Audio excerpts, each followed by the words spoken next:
Good evening, everyone. Today we celebrate the second Sunday of Advent. We all know that Advent is to have lots of fun, right? What is Advent? Preparation, waiting, yes. The church, to celebrate the central mysteries of Jesus, has two periods of preparation. The first is the Advent, to prepare for Christmas, and Lent, to prepare for Easter.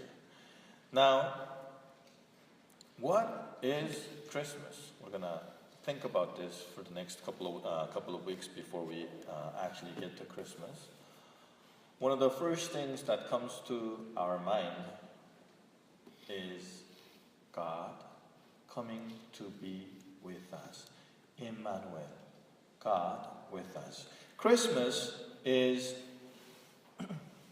mystery of getting closer, coming out of one's comfort zone and coming toward those who are in need. Today the gospel said John shouted in the wilderness to proclaim that the Lord is coming and that he was preparing his way.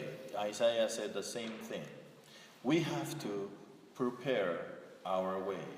What is the best way for us to prepare so that Jesus, baby Jesus, can and may be born in our hearts in this Christmas? I always say, Christmas, well, if we don't live it with spirit of faith, it is a great occasion to gain 2, 3, 4 more pounds, and then at the end of January you get the credit card bill and you go, holy smokes.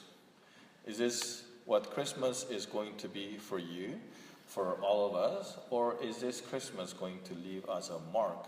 Is this Christmas going to change our lives in a significant way? When I talk to you in confession or often in just regular conversation as well, we always get hurt from other people. We try our best to be good to other people. It's never my fault. It's always other people's fault. Anyhow, in our relationships, it's very easy for us to kind of hurt each other. And once we get hurt, we say, that's it. And you do that once, you do that twice, and you do that 3 times, and you say, you know what, it's not worth it. People, maybe I have 1 or 2 friends, that's good enough, but I'm never going to go beyond what I have done so far, and I close up on myself. This happens all the time, and baby Jesus shows us something completely different. He comes out of his comfort zone. During these days, you kind of, before you go to bed, kneel down and kind of imagine what God the Father and Jesus would have been talking about before Christmas. They kind of looked at the world and say, holy smokes, thank God, just like the second reading said, God is patient, okay? He's not slow, he's patient. It's different, right? Thank God he's patient with us, because if it was up to me, I would flip this world and shake the dust off, and then that's it. You ruined it, and it's your fault, and that'll be it. But God is patient, and God has pity on all of us, on each and every one of us. And they're looking at each other and say, we got to do something about this. What do we do? What do we do? And Father kind of looks at the Son. Son kind of looks at the Father. Okay, I get it. I'll go take care of this mess.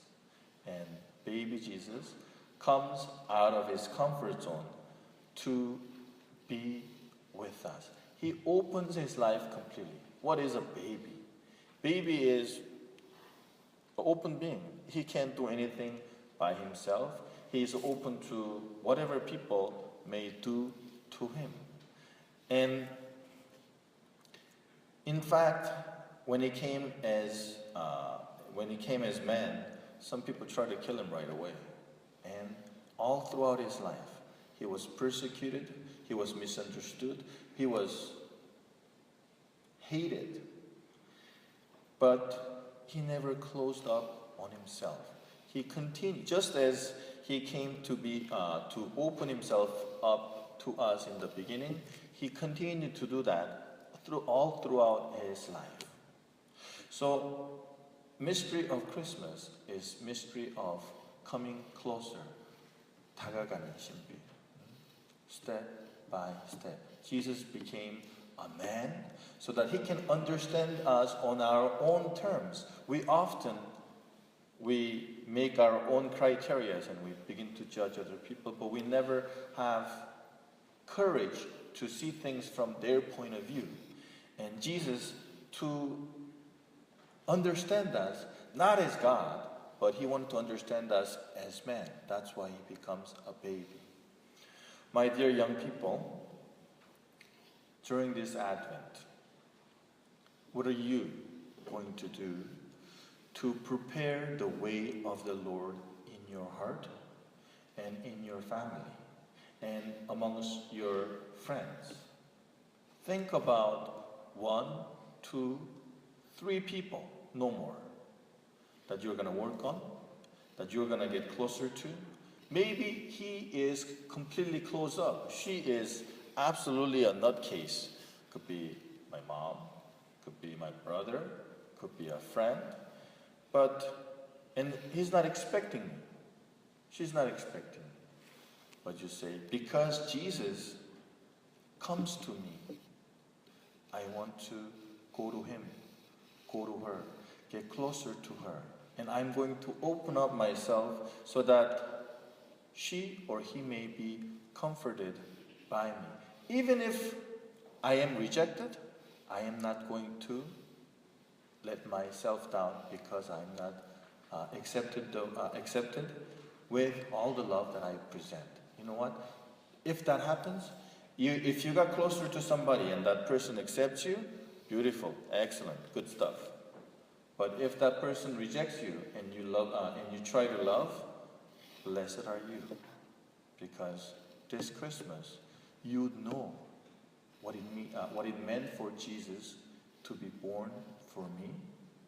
Blessed are you, because at this Christmas you know how he was rejected and all he wanted was our own good. Think about those 3 people. Think about those 2 people, 1 person during this Mass. Promise the Lord that you will get close to them during these days that lead us to Christmas.